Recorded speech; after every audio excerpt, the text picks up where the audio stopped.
For the past 2 weeks, you've been reading about a bad brag. Today, I consider myself the luckiest man on the face of the earth.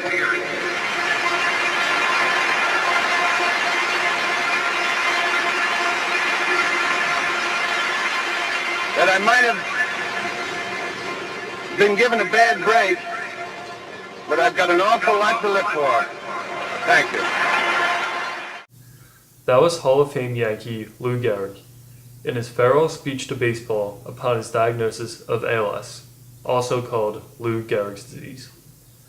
Like Gehrig, Roger considers himself a lucky man. He is a loving husband, the father of 5 great children, a happy grandfather, and a loving son. Roger was able to get across his deep appreciation for his life and the vast amount of love and support he has received from friends and family members at the Greg Gross ALS golf outing at Old York Country Club. One afternoon was all it took to become a fan of Roger Kirk. Roger is 58 years old and has been married to his beautiful wife, Marianne. I put in beautiful. Beautiful wife, Marianne, for 33 years. They love and are understandably proud of their 5 children, Tim and his wife, Melissa, and their 2-year-old son, Johnny. Roger is a 20-plus year member of Old York Road Country Club. Pretty good idea to be here, huh? And just recently stepped down as club president. Of the club, he said, and I'm quoting him here, there are a lot of wonderful things about Old York Road, but the best thing is the people. The members and the staff are extremely nice and caring. The things that ALS impacts is a person's voice, and this has happened to Roger. He has asked Tim to be his voice tonight and to read to you what Roger wants to say to you, but can't. Roger, Tim, come on up. Hello, Tim. All right.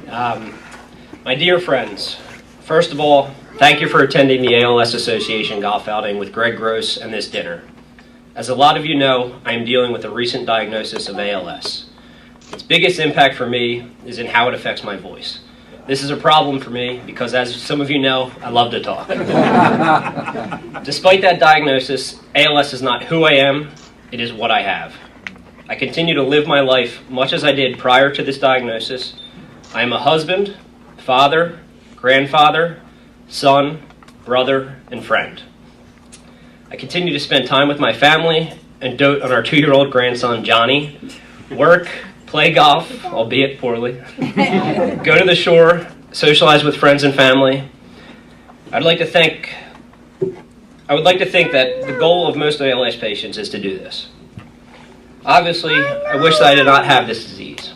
However, I am a lucky man in so many ways. I have a wonderful wife, Marianne, 5 amazing children, Tim, Ryan, Joe, Jenny, Diana, and a fantastic daughter-in-law, Melissa, and future daughter-in-law, Caitlin, and the best grandson in the world, Johnny. A loving family, and many loyal and special friends, many of whom here tonight. I've always believed in the goodness of people. That belief has been reinforced since my diagnosis. Hardly a day goes by without a card, an email, a phone call, a visit, a hug, a kiss, etc., offering love and support.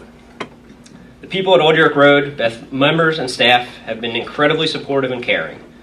My wife, Mare, had pointed out weeks ago that if I had had a heart attack and passed away as a result, I never would have realized how many people care. It is both humbling and heartwarming. The people in this room epitomize that goodness. Our family has embraced the need to help ALS patients and help find a cure for this disease by getting involved in the upcoming ALS walk at the Citizens Bank Park on November 3rd.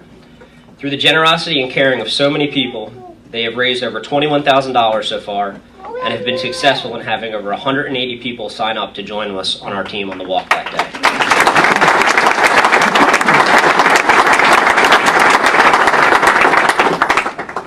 I cannot thank all of my kids enough for what they are doing. I am especially grateful to Melissa for kicking it off, and for all that Jenny and Diana have done to enlist the support of friends and family, design and provide t-shirts for the Kirkconnett team, and make this day special for all of us. I've been very blessed to become friends with so many of you over the years. I'm extremely grateful and very humbled by the outpouring of concern, friendship, and love that I have experienced since I was diagnosed. I need you to know how much this means to me, Mayor, and our entire family. Despite this present health condition, I consider myself to be an extremely lucky man. I have learned what true friendship means. Thank you to all of you, and I will see you back here next year for the 2014 tournament.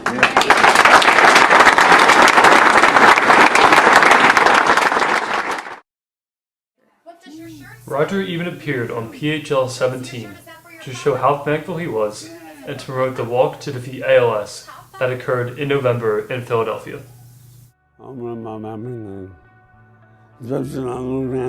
Roger Kirk truly loves his family. They're the reason why he wears a big smile despite having a difficult time speaking as a result of battling Lou Gehrig's disease, also known as ALS. His grandson Johnny lights up his world. My son, his grandson Johnny, can fully understand him, which is awesome. I think he really can get him better than anybody else, and I don't think that bond will ever change. Roger was diagnosed with ALS back in May. Since then, his family has been active with the ALS Association, and this Sunday he's gearing up for the walk to defeat ALS. When we first got the diagnosis, the whole family was obviously devastated, and you feel so helpless in a situation like this.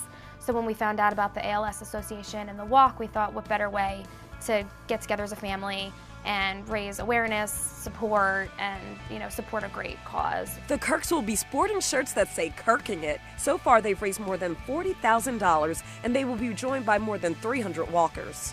I hope that it has given him, let him know how truly loved and supported he is. People have just been coming out of the woodwork, the ones you expect, and then ones that you never even thought would. That's silly. And of course, Roger will have Johnny by his side as they walk to fight ALS.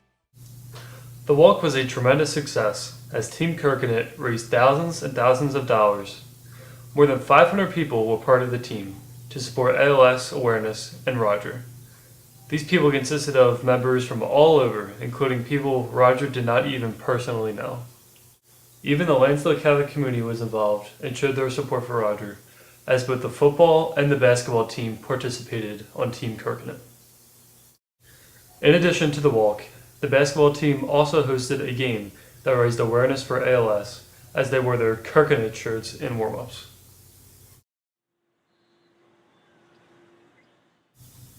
This is where Roger has worked for over 20 years, Corporate Networking, Inc.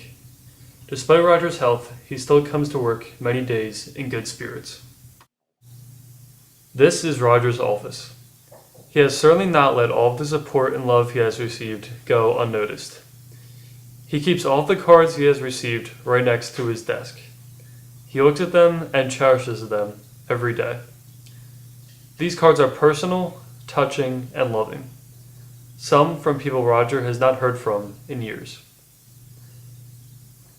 He has also received special gifts such as a golf flag from golfer and Masters champion Tom Watson, who had a caddy that died from ALS, and a flag from his friends at Old York Road Country Club. Roger has also received basketballs signed by St. Joe's coach Phil Martelli and Villanova coach Jay Wright, wishing Roger luck and hope. But perhaps Roger's most cherished gift is from singer Steve Van Zandt, one of his favorite singers. Van Zandt wrote him a very touching letter that truly sums up how Roger has dealt with ALS and how he has kept faith and love throughout the process. Van Zandt writes, "As long as we put lots of love into our life and our work will yield love, and its effects will ripple forever. And we can accept a little comfort from the love we have shared in this otherwise hopeless, depressing, and cynical world. My thoughts and positive energy are with you. Love, Steve Van Zandt." Roger continues to put this love into his life, despite having ALS, showing what a true hero he really is.